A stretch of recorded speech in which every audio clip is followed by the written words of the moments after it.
county in Alabama where you were functioning. What did you do to sustain yourself? Where was the money coming from to keep body and soul together? It's not just the county, it's the whole state of Alabama. The whole state, excuse me. The stipend that we were paid as staff was $5 a month, I think. Yeah. A month? Yeah, I think that was the stipend, $5 a month. So you had to, for your own survival, develop a relationship with the people and organizing people where they would look after you, they would feed you, you know, and whatever else in terms of you could do to generate some income, you would have to do. Did you ever get any pressure to stop this foolishness and go on back to school and quote-unquote make something of yourself? From whom now? Pressure? Anybody. Oh yeah, there was always a constant pressure of the older people, of you know, parent and older people who felt that this was not necessarily the way to deal with the problems that were at hand. But again, the level of commitment that most of the people, the youngsters had at that time was of such that they were willing to sacrifice. And many people began to understand as well that the system didn't work and it would never work. So education was not a tool that would bring about the kind of liberation that ultimately we understood that we had to have. Again, we began to see the educational process as being no more than a training process to keep people enslaved. And so, and ultimately, we began to view the political process in that manner as well. You know, the question became, what better way to enslave a man than give him the vote and call him free? You know, we understood that in terms of that whole process of voting, didn't have any benefit when you had to choose between someone like Bush and Reagan, Bush and anyone else who would be put forth as a candidate.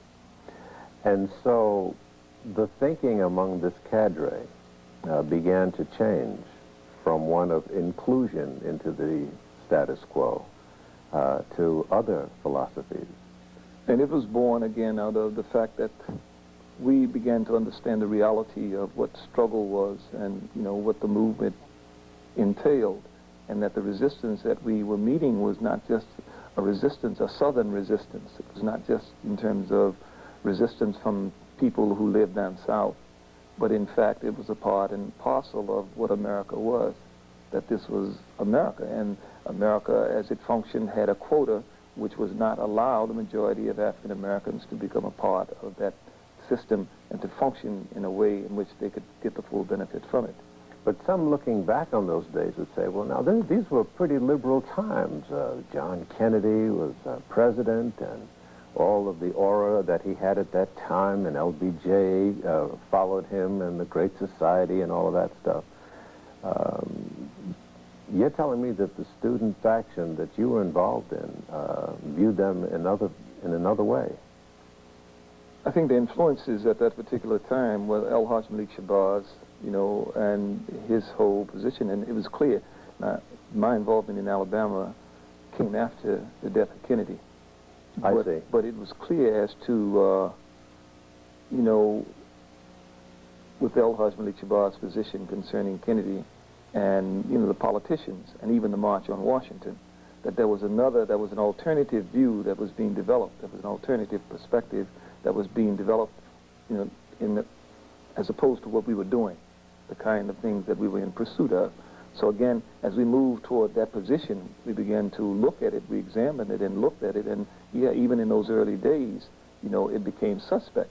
I think this gave rise and sort of generated the kind of energy that produced the slogan Black Power and, you know, the attitude concerning controlling the communities, because much of the conversation that we had, you know, in that time was a conversation that was dealing with, you know, the militancy, the people who had preceded us in struggle and why they took these positions.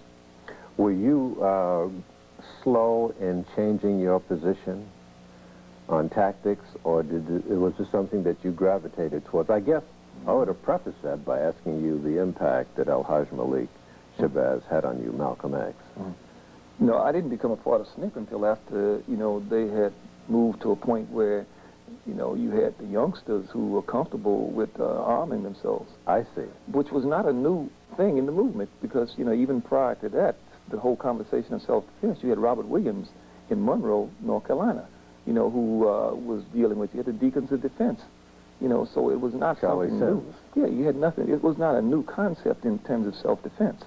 You know, it was something that had been, you know, always in existence in the black community. There were always African-American males who would defend themselves and defend their properties. But there had to have been, and there was, in fact, a split among the ranks of SNCC on this issue.